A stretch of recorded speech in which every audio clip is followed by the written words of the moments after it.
and welcome to the Percussive Arts Society's roundtable on new and experimental music, presented today by the Diversity Alliance through PAS. My name is Bonnie Whiting, based in Seattle, Washington, and it is my great honor to be joined by 5 incredible artists from our international percussion community. And what we're going to do today is just talk a little bit about concerns somewhat in gender diversity, equity, and access in the context of the new and experimental community of percussion, but also get a chance to get to know some of these fantastic artists from all around the world.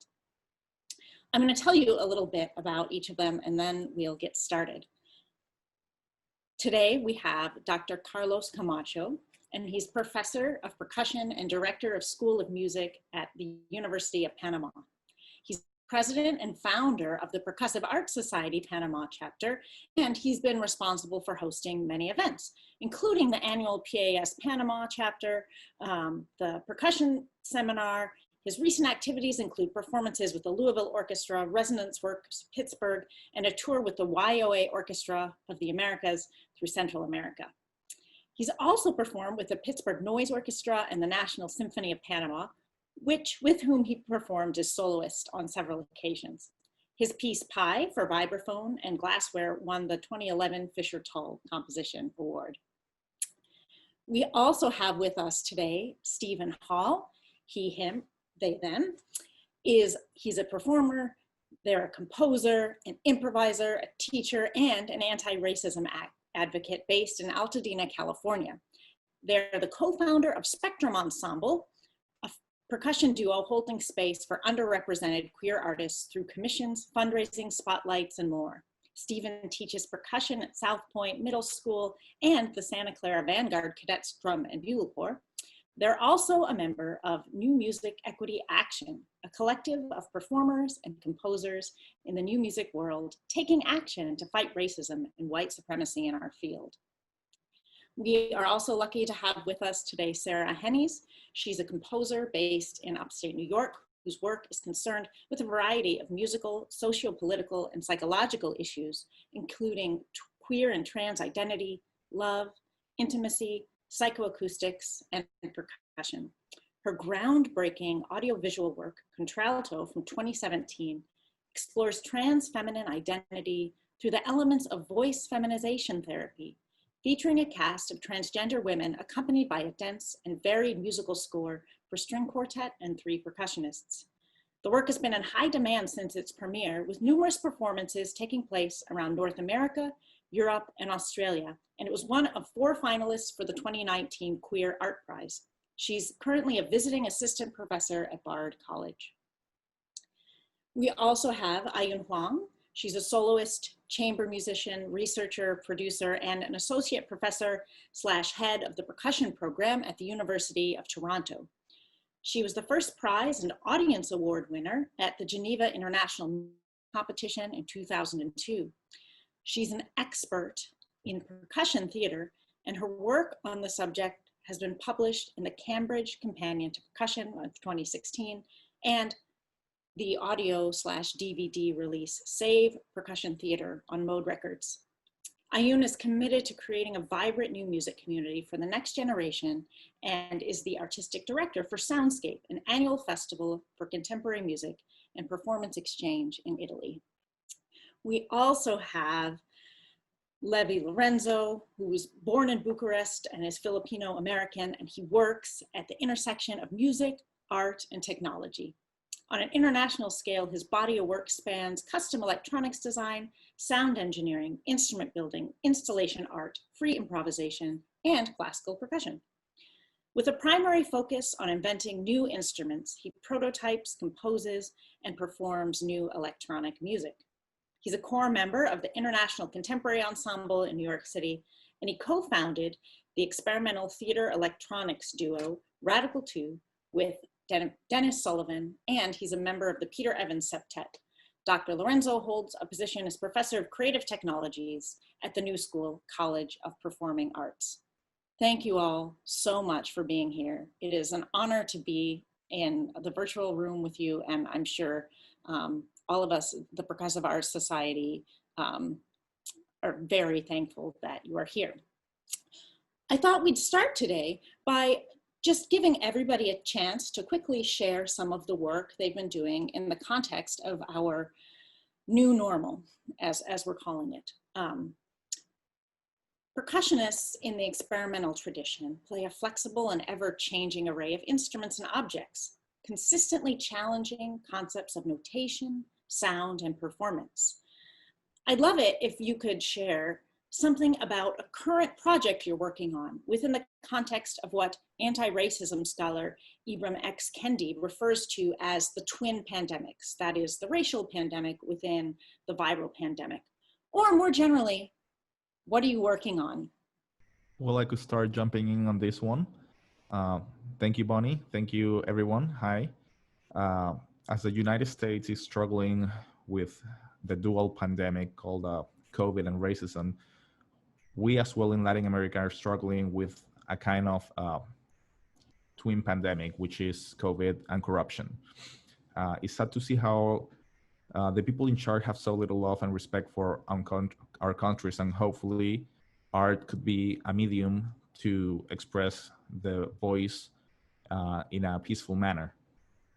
In a way, this year has been really interesting because so many projects have to be let go and canceled because of the pandemic, which I was able to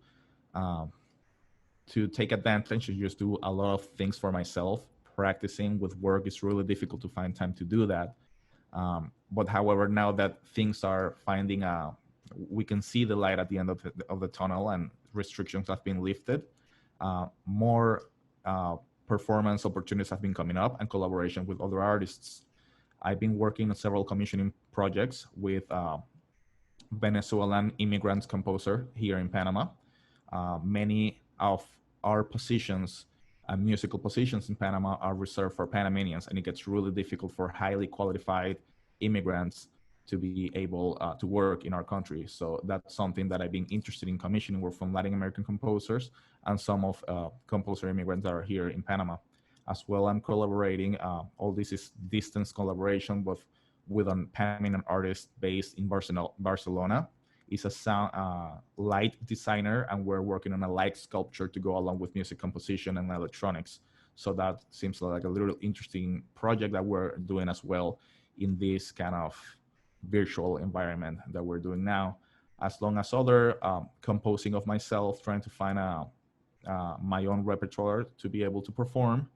And I guess in a really brief note, that's the kind of things I'm working on right now. Thanks. Thank you. Thank you, Carlos. Well, I'll go next. So early on in the pandemic, I was trying to study how to make art through limited resources. So I spent sort of about a month recording myself using the most basic technology, just to see if I could self-record or produce a recital at home. And this is partially because I feel like there's something that all students will need to do now from this point onwards, and the belief that I have in terms of how this pandemic is going to push us to raise the baseline for performers interacting with technology. So I spent quite a bit of time working on that. And also just through hosting different festivals in the summer. This past summer, not all festivals were canceled. About half of them got canceled, and actually half of my festivals moved to online format. So Levy was actually part of Soundscape. So this is my first year directing Soundscape, and then encountered the pandemic. I must say that I was slightly lost in April and May, but then I decided that we could run an online edition. And we got very good feedback. So a lot of my work since then has to do with also planning what's going to happen next year, just in terms of how the different festivals are going to roll out. And in terms of creative work, because of Black Lives Matters movement, there has been a lot of discussion in my studio in terms of how we want to address this issue through curation and through commission work. So students have taken on this project sort of in small groups, so using their creative voice, but also engaging with their own contemporaries, so then they can address the issue head on. So this has been quite personal. So we are trying to engage this in a very localized manner. So I'm a percussionist and composer. I've been engaged with experimental music for a little over 25 years. And for the last 10 years or so, I've been building a body of work based on a few specific conceptual and musical parameters. And for all that time, my role as composer and performer has been kind of inseparable. I can't say that I'm one more than the other, and I can't really imagine one without the other. But that said, in the last, I don't know, 2 or 3 years, the composing has definitely become more of a focus, just because I'm getting asked to do more things. For a long time, I was just writing for myself, and now I'm, for a while now, had the opportunity to do a wider variety of stuff, which is really nice. But just not to say that I have not been very depressed about the loss of performing since March.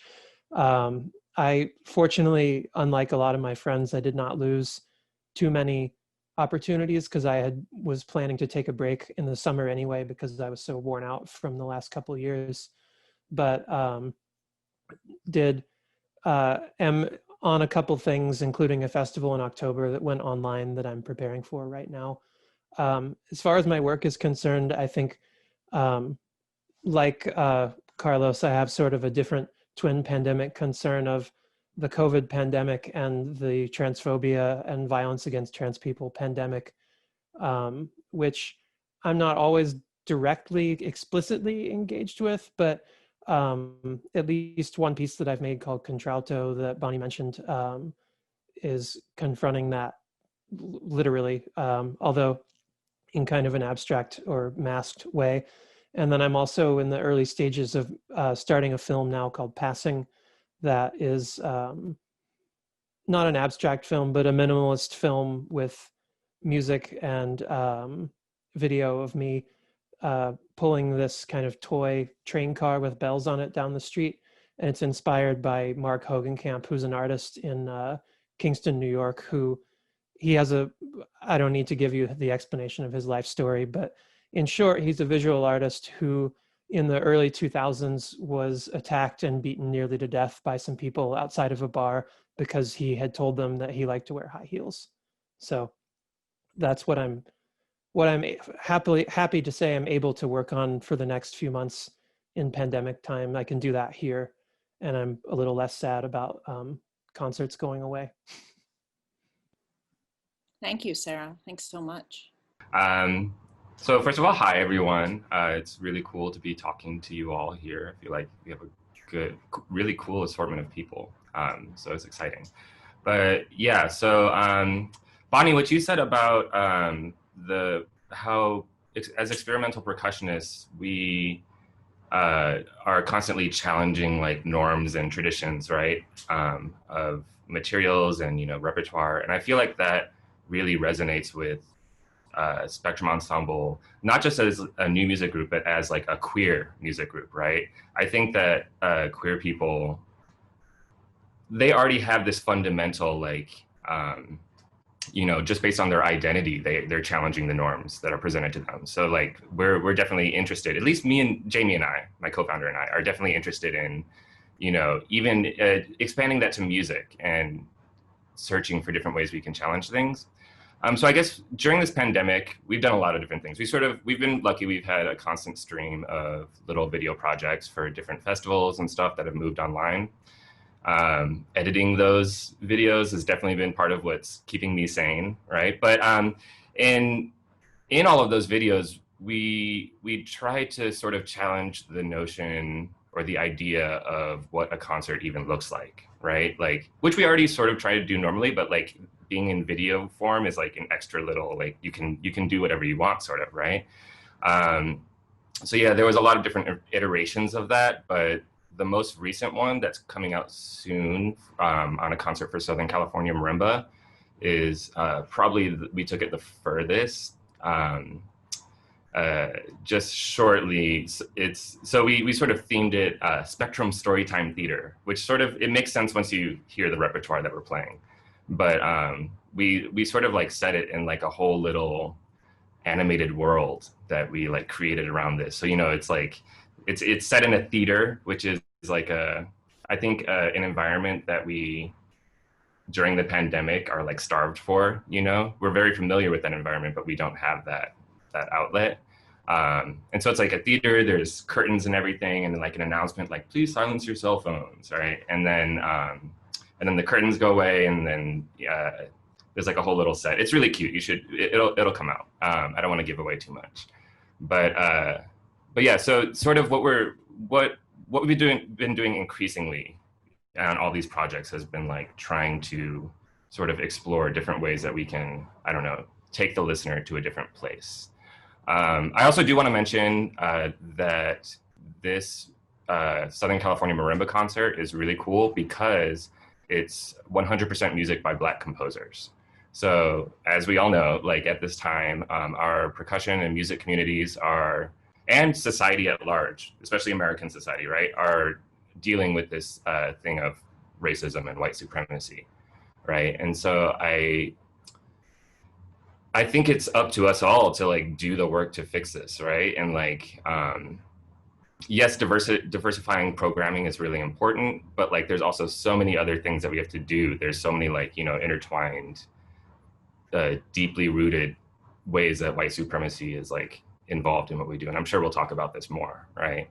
But yeah, I think to close up, the good news is that a lot of the things we can do are small. And the other good news I think that's really cool is that like as percussionists, I feel like we already have that, you know, creative mindset that we can find creative solutions and like explore the different ways that that white supremacy exists in our society, in our culture, right? And sort of tackle those, if that makes sense. So yeah, that's something I'm interested in a lot right now. Yeah, thank you, Stephen. I can't wait to get into more discussion on all of this in context in a little bit. Levy, any thoughts from you? Yeah, absolutely. It's so nice to see the variety of ways that everybody has been sort of dealing with this time and trying to stay engaged and address the current issues. I can speak just, I mean, personally about how I managed the early part of the pandemic, and I was definitely bummed out from losing projects and performing opportunities that I was really excited about doing in the late spring and the summer. Yeah, so I'll just, yeah, that was painful, and so I had to sort of mentally adjust. I didn't practice for a while, and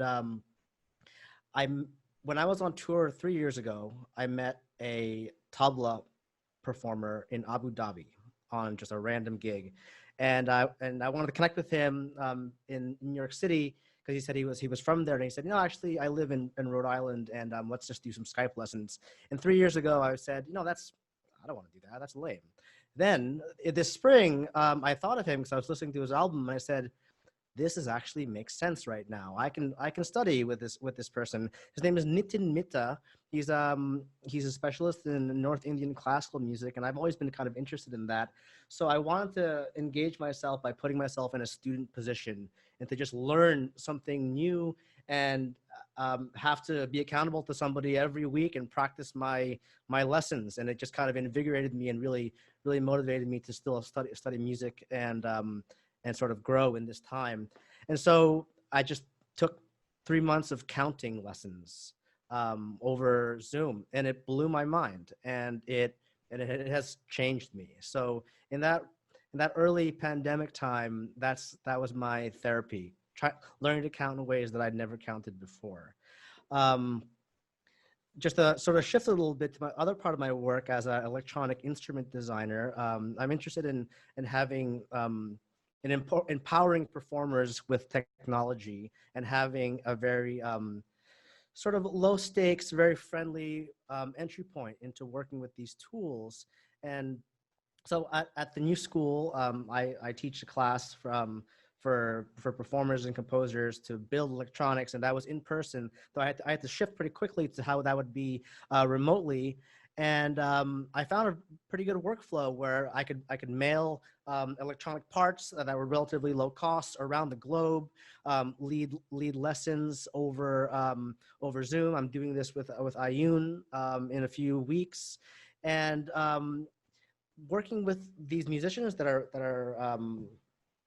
high level at their craft. I've gotten feedback that in these weird times where they can't really do what they have always been doing, it feels good to learn a new craft, a new skill to sort of dig into and be really engaged with. That still relates to sound making. That still relates to the problem solving. And I think that that percussionists are totally ripe for this kind of engagement. Thank you. This is all so interesting and fascinating. And as we move on to the next part of our discussion, I'd love to have some flexible responses to one another.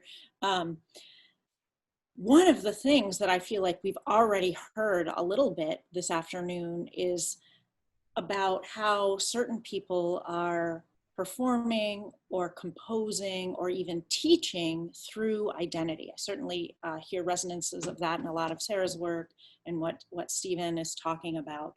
So I wonder, you know, I know this wonderful composer, maybe some of you too, Yvette Janine Jackson, and she's talked about and written about a lot of composing through identity as a way of creating music and teaching it. I found this to be a refreshing way to think about performance and improvisation in the context of percussion.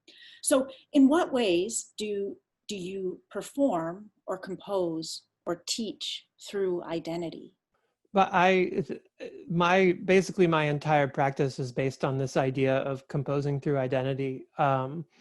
I made some pieces a little over 10 years ago now called Psalms that were inspired in equal parts by Alvin Lucier's triangle solo, Silver Streetcar for the orchestra, and also a piece for vibraphone that I had written as an undergrad prior to my knowing that this Lucier piece existed.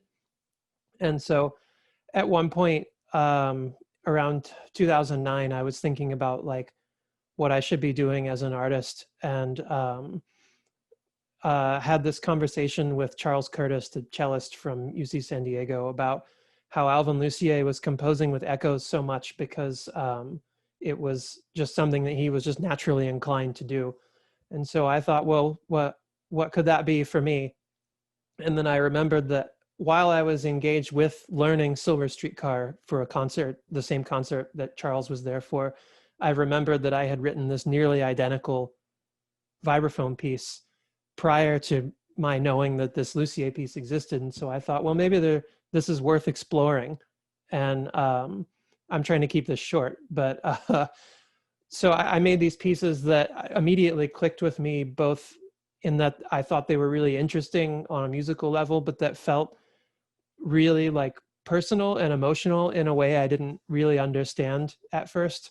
It was only several years later that I realized how these pieces were really kind of interconnected with my personal identity. And then as an extension, the work that I make is really at its core about the sort of vast spectrum of identity that can be assigned to sound. Well, maybe that's enough. I can go on forever about this, but It's fascinating. yeah, kind of what Stephen was saying about queer identity being, you know, it's not a fixed identity, it's a spectrum. And Drew Daniel from the group Matmos, and also a professor at Johns Hopkins, wrote an essay called All Sound is Queer several years ago, who talks about this idea that the identity of sound is not fixed, and it's at least in part based on people's personal identity and people's personal experiences, and the way that sound is heard is influenced by identity. Yeah, it's funny, you mentioned there was like one piece that you wrote, a vibraphone piece that was like really similar to something that had been written before.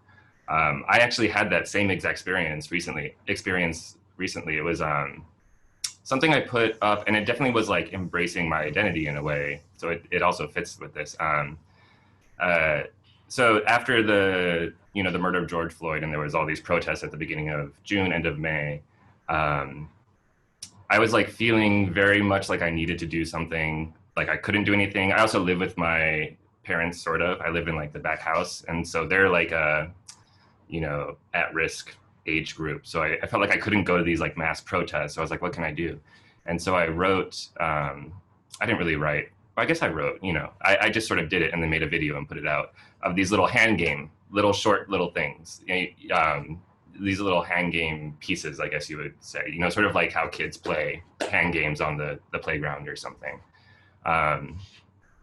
But they were basically about, police violence and, the history of Black people being targeted by police in our country. I did like 3 of them. But I found out, someone pointed out to me, oh, this is like really similar to this piece that Darian Donovan Thomas wrote. I don't know if you guys know Darian, he's a really good composer. But I hadn't heard of him before that. It's funny, I've worked with him, I've talked with him a lot since then. But yeah, it was like a very similar medium, I guess, to this piece that he had written that was about gun violence. And sort of like a similar thing, but he wrote it like a year before. Yeah. But yeah, I mean, performing through identity is sort of like what we do at Spectrum Ensemble, right? But that's empowered me, I guess, really to explore not even just queer identity, but like embracing other parts of my identity through my work. Like, my identity as a Black person, my identity as someone who enjoys things other than classical music, right? My identity, all of these things, like I've definitely felt really empowered by doing Spectrum Ensemble and seeing how powerful that can be and how meaningful it is to other people even, and how it like instantly connects, has been a really big thing for me. Yeah. Yeah, thank you for that. My students were working on that piece, Kid Gunner Brother. Oh yeah. Just COVID hit, and it's one of those things you have to stop right away because we're touching one another. I've been thinking about a creative way to like make a video of it, but yeah. Let us all know when you do. Yeah, it's hard. Yeah. Well, I guess I can go now, and it's interesting to hear everybody's stories and find how sometimes we can have similar experiences. And it's funny because I remember being an undergrad student taking composition lessons. And every time I thought I had a super cool idea, I would come to my teacher, look, I want to do this or this. And he's like, well, there's a piece. And he would just pull out, a piece that did something very similar, But in a way, that's why it's so important to study other people's work, check out what's available. And that's not copying anyone. I guess I cannot sound like Boulez or Leckenman or whatever composer I'm trying to learn from, or John Cage. I just cannot sound like them. Therefore, I'm going to sound like me. But I think the concepts that we learn from studying other people help us to define our own voice. And well, Cage said something along the ways of, I don't know why people is scared of new ideas. I'm scared of the old ones, which, in a way, one would think that composing with your own voice or your own identity would result in everything sounding the same, which is not necessarily true. I mean, it's true that when we hear a singer, for example, we can recognize the voice and say, like, this is so-and-so. But by trying to be diverse in the music that we compose, that's where you can find also your own voice or your own identity. And I guess that when I was starting to compose, I was doing a lot of Latin American music, and I was always interested not in doing Mexican composers because I think they're already well represented. A lot of people play Mexican composers or Piazzolla, for example. Those are the kind of people that you keep seeing over and over, and it's a little bit, I would be more interested in going up to a concert and see programming by Costa Rican composers from Paraguay, from Colombia, from Honduras, from El Salvador, and we don't get to see those fairly often, or really almost never. But in a way, that's something that I've been doing with my own programming, trying to program works that I feel, not just because of trying to find what the thing that nobody has done have been doing, but just I feel that music could be heard and it deserves attention, and I think that's what I can provide, instead of just trying to look for the greatest hits of percussion, which are great to play and I love them, but I think there's many people that are doing a great job playing those pieces, and perhaps that's why my programming sounds like me, because I just try to find a rep that resonates with my interests, and well, that's what I wanted to say. I think I'll follow up. So my first is to respond to what Stephen was talking about. So I also have a piece that I created with Sean Griffin that's about patty cake. So a lot of this work that this issue of identity, for me, it's actually through collaborative work. And I think the most notable one is like this bunch of works that I have done with my dear friend, Sean Griffin. So one of them was through sort of Patty Cake, a very violent piece that's actually in 4 movements. It has a fast movement, it has a faster movement, it has a very slow movement, and then it has a gesture movement that's about the deconstruction of the patty cake. Then later on, we move on to other things. So we made a piece about Kung Fu movies. So it's about the fight scenes that actually happens in Kung Fu movies, and using that as a way to deconstruct sort of this percussion playing, engaging with the fighting scenes, but also to speak about sort of the cultural correspondence between myself and the character that we used from the movies. So we made, I think, 3 pieces that touches on identity. I have a question for Sarah, actually. So you talked about early on when you wrote music that was primarily for yourself, therefore this issue of identity is tying with the composing itself because it's all about you. So now you are composing more for other people. How do you then, do you take in the identity of others, so people who have commissioned you for the works, into the composition process? And how does this influence your composition process, basically? Yeah, writing for specific people is something that I really like to do, or it's something that I think about when a commission comes in. A good example of this is I wrote a piece for the New York City group Beethoven, and when I hesitate to say this, but I'm going to say it anyway. But I'll preface it by saying that Beethoven are amazing musicians and very nice people.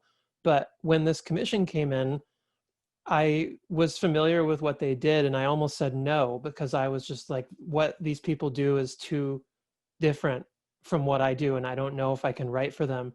And then before I said no, I was like, well, hold on, like, I'm a composer, and why would I say no to this?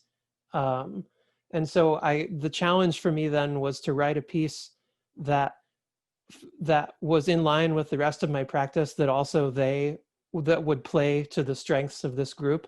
And specifically, they play difficult contrapuntal polyrhythmic virtuosic chamber music in, the contemporary classical style.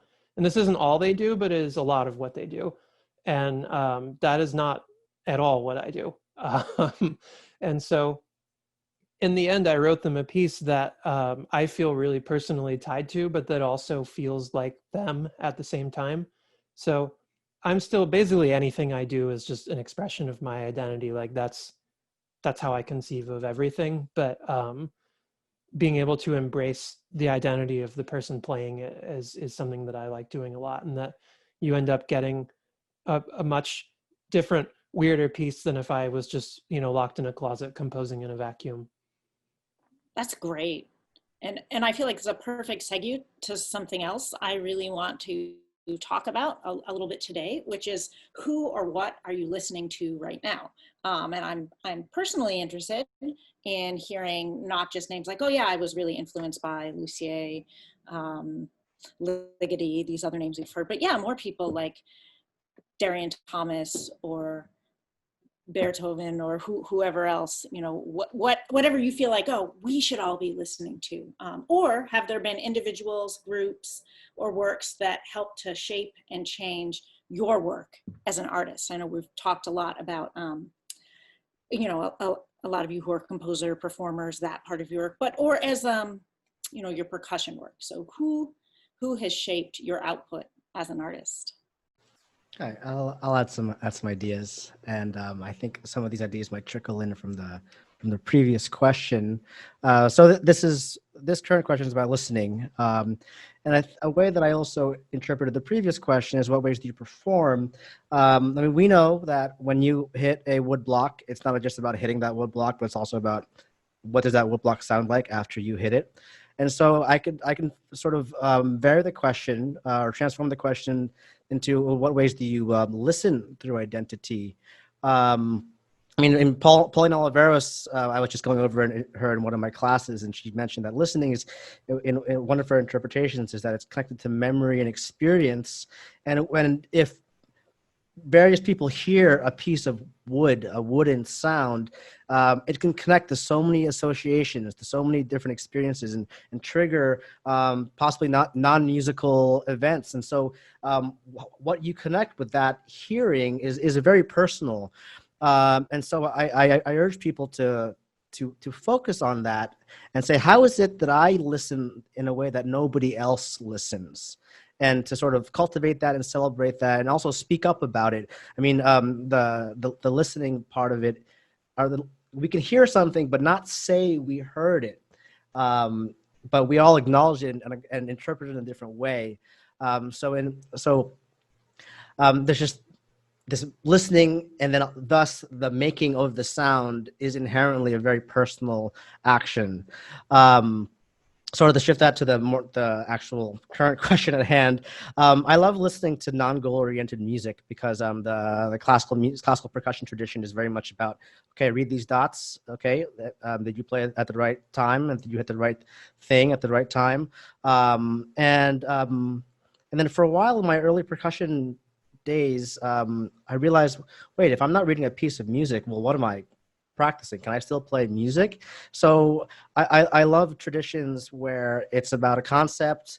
And I mean, I'll go back to my North-South Indian drumming lessons where you're counting to 7 in various ways, and there's no beginning or end. Maybe you develop a solo if you're in a performance, but just this joy of counting to 7 in various speeds for an undetermined amount of time, I love doing that.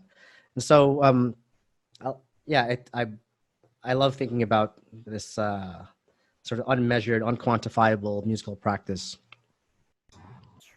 Yeah, I'll mention one really quick that has been a pretty big inspiration to me is the composer Alex Temple. So we commissioned a piece by Alex Temple, which we premiered at PASIC last year, actually. But she's a really cool composer. But I want to mention in particular one thing that she said, and I'm probably going to butcher this quote somehow, but that really resonated with me and has like shaped my thinking or directed it a little bit, is she says that good taste, quote unquote, good taste is just a form of social control. I don't know if she says social control or something like that, but that really resonates with me a lot. Like, I feel like, you know, essentially the last 10 years of my life has been sort of discovering, you know, what my own taste is, not necessarily what classical music pedagogy tells me is good taste or what percussion pedagogy tells me is good taste, you know? So that definitely, I feel like that crystallized, hearing that from her crystallized that for me. Like it was something I was already going down that path and I was like, oh yes, good. Yeah. So Alex Temple is really cool. Well, I can just say a few things that I've been listening to, and it's just because I've been working so much on the computer lately. Other than doing online teaching, I'm also doing I direct the School instrumental studies at the University of Panama, which means that I need to do a lot of emails. I need to do a lot of programming and scheduling. And it's funny because sometimes as musicians, we just don't listen to music because we're doing music all day and we don't get to just enjoy music as other people do because they go to the office and they just plug in their headphones, right, and listen just for listening. So I've been enjoying that actually, that I have a lot of time to listen to music. I just happen to be listening a lot to Steve Reich because I feel it's perfect. It doesn't distract me. I can enjoy it. It's interesting, and because many of the pieces are long, it's not like you put your iPod when you're running or doing some little task. I can go enjoy it for a while, which I've always known about his music. I've always studied it at school, but just taking the time just to listen and appreciate it, I just didn't have much the time to do that.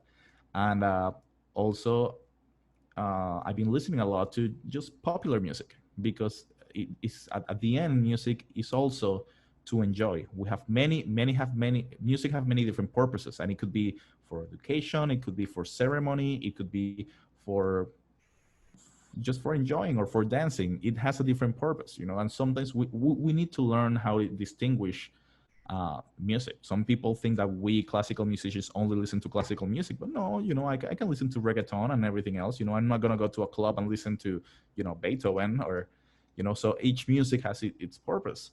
But I've been having so much more time to listen music just for pleasure and just to listen, because still when I find the time to do every month I find the time to do new music research and see what's there, what's new, what pieces I could be doing, it still feels like work. It feels like I'm doing my task as a classical percussionist to see what's there available for me to perform. Even though I do enjoy it, it's not necessarily that I'm doing it because of that reason, right? So I've been listening a lot to salsa music from Cuba. They call it timba, which is fairly different than what the salsa that we're mostly used to listening to in this part of the world that is more influenced on Puerto Rico. But this timba, and particularly a group called Habana de Primera, it's amazing. It has really good energy. It just makes you want to feel good. And it also gives me just a lot of energy through the day. I love all these responses, and especially how it seems like folks have tried to reframe the question. So we're really thinking about what we do while we're listening.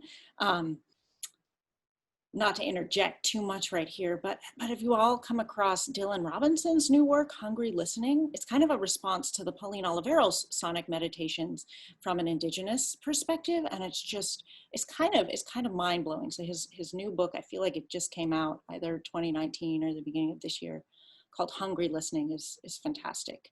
And has really kind of changed the way I think about the invisible whiteness of listening, if I can talk super specifically about that.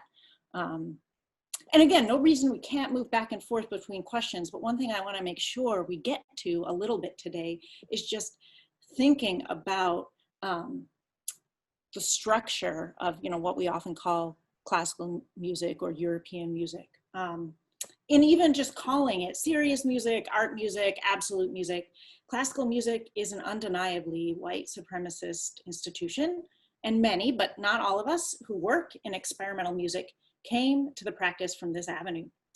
The problem is not just that it only represents the European tradition, but that many of its practitioners, educators, and subscribers, historically straight cis white men, consider it to be the superior music, pushing all other musical practices to inferior statuses. Folks from experimental traditions, however, like you all, can challenge this construct as rule breakers or genre creators. We have the creativity and flexibility to reimagine our discipline. So what can you say about the future of new experimental music? I'll just say something very, very quickly. Kind of sure everybody has a lot to say. In terms of a top-down approach, I mean, I would ask presenters and funders to sort of change the way that what they value.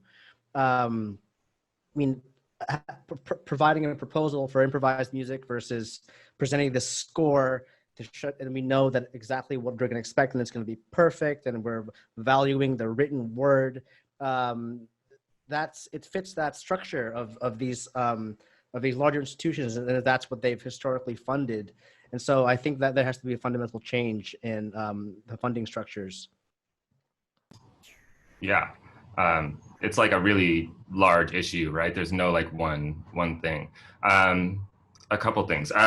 So one, I think that we could start to think of a lot more things, like not just programming, right? It's not just about that, but start thinking of everything that we do and like the way that we run our organizations or like influence our institutions. Think about it. Are we implementing policies that are anti-racist, or are they racist, right? There's either anti-racism, which is pushing for equity in our field, or there is maintaining the status quo or making it worse, which is racist, right? Because the status quo is racist. So yeah, these are, I feel like that binary between those two is something that I learned from reading this book, which I actually just finished finally last night, How to Be an Anti-Racist by Ibram X. Kendi, right? Who was quoted in the first question you asked. Yeah, I mean, I think that there's a lot of, it really simplifies things when you look at it through that lens, you know, like funding for concerts. Where is the money going? Is it racist or is it anti-racist, right? Also, I think you mentioned, Carlos, really quick, I don't want to get too into this, but you mentioned Steve Reich, right? And so I'm sure we all know about the recent thing that happened with Steve Reich. I don't want to get too much into that, but I do feel like that is— Someone for a moment, just summarize. It could be me if you want. So there was a book that came out recently with what seemed like a direct quote of him saying some pretty racist things. I don't know if anybody cares to elaborate. Yeah, so I mean, essentially he said about an African-American musician, like, oh, he's one of the few blacks you can talk to right now. Blacks in the States are becoming ridiculous, or something like that. But anyways, this quote happened like 50 years ago, right? And actually, I just learned that this quote has actually been public since like the 1970s. Like, people have known about this. Yeah, I was talking to a reporter who's writing an article about this, and apparently it came out in the 70s and nobody did anything about it. But anyways, so yeah, my point is not, because there's a lot of debate of like, what, did he say that? Did he not say it? You know, did he, you know, that's up for interpretation, you know, but I think that we can have a conversation about his response. And I feel like his response, and so, yeah, I guess if you don't know, he also released a response, or his people released a response that was very much, it was the standard, like, you know, corporate avoiding the issue, sort of, we stand against racism, we didn't do this. It was sort of like denying that it had happened, right? And so I think that in this time when we're dealing with a lot of racism and we're like exposing these issues, a lot of people are going to be called out for things that are, you know, racist because they're not anti-racist.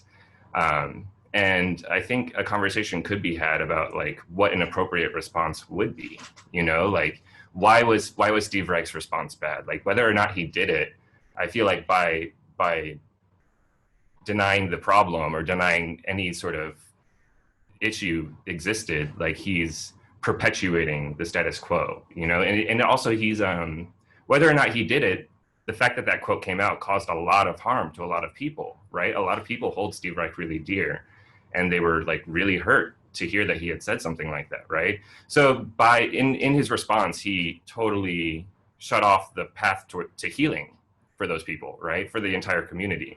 So I mean, that's just one example of like, I think that if we look at things through this simple lens of like, is your response going to be anti-racist or is it going to be racist, right? Then we can really start to see more productive ways forward rather than like, oh no, cancel culture, you know, or something, you know? So yeah. Yeah, wonderful. And even just the chapter in Kendi's book on culture, you could take out just about every example he has and put in an example from classical music. Yeah, really fascinating. Yeah. I'll just say briefly about your original question. So my background is actually not in classical music. That's not where I originated from. Like, my entrance into adventurous music was through like DIY and punk rock when I was a teenager. And yes, I went to music school. Yes, I have a master's degree in percussion, and I've existed in an academic institutional system, but I never really felt like that was a critical part of my identity. And I think people in the institution that you described of this kind of classical music lineage, this is the best music, blah, blah, blah, blah, people currently could learn a lot by looking to, DIY music communities where there is no funding. There's no power structure of like people applying for money and getting it, or maybe they don't get it or whatever. There's just people operating at this low level financially or in terms of attention. I've said for ages that punk and indie music sort of got way less interesting the minute anyone realized they could make any money. And when you look at DIY experimental music communities, nobody believes, very few people believe that they're going to make money. And so the result of that is that you have more interesting music, more inclusive communities, less hierarchy and so forth. So that is what I have to say. I would just respond to that a little bit and add to that.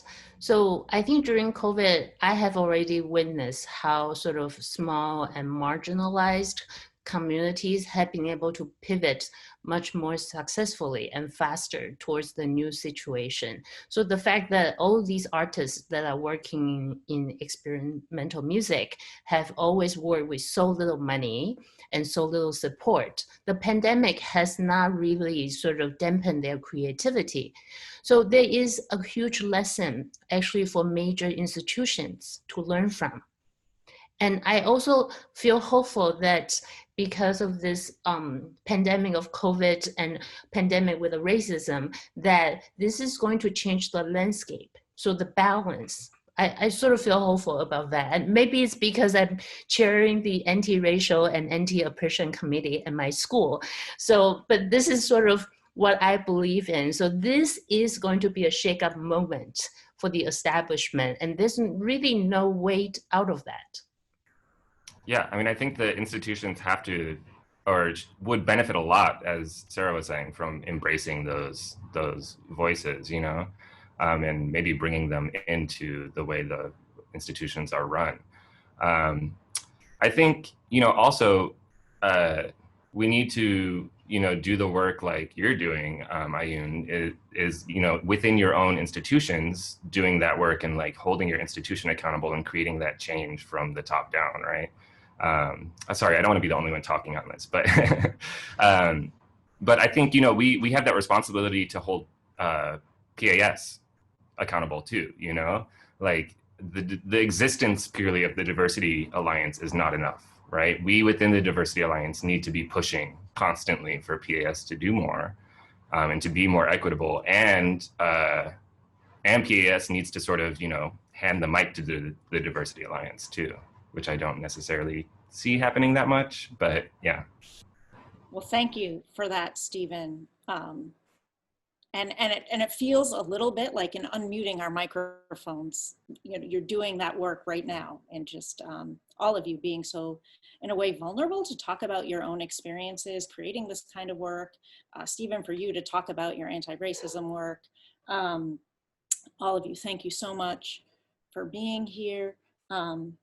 I want to be sure that I'm also able to thank the current chair of the Diversity Alliance at PAS. That's Elizabeth de la Mater, who's here with us right now.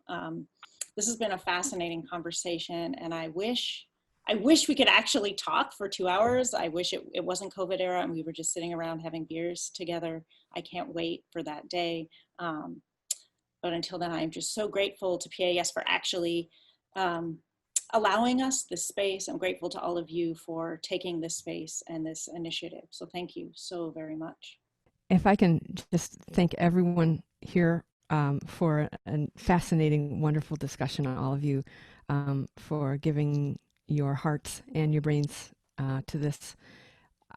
Yes, we all need to keep giving our thoughts freely and unmute ourselves. That was beautiful, Bonnie. And yeah, Stephen, you have the mic right now, and that's what the Diversity Alliance is about. We want to give voices to people who perhaps didn't feel they had that microphone in the past, and we want to keep learning and keep expanding access so that more and more people are included. The Percussive Arts Society we want it to be everyone's organization. And you have really helped us do that today. So on behalf of the Percussive Arts Society and the Diversity Alliance, which are actually the same, I thank you so very much.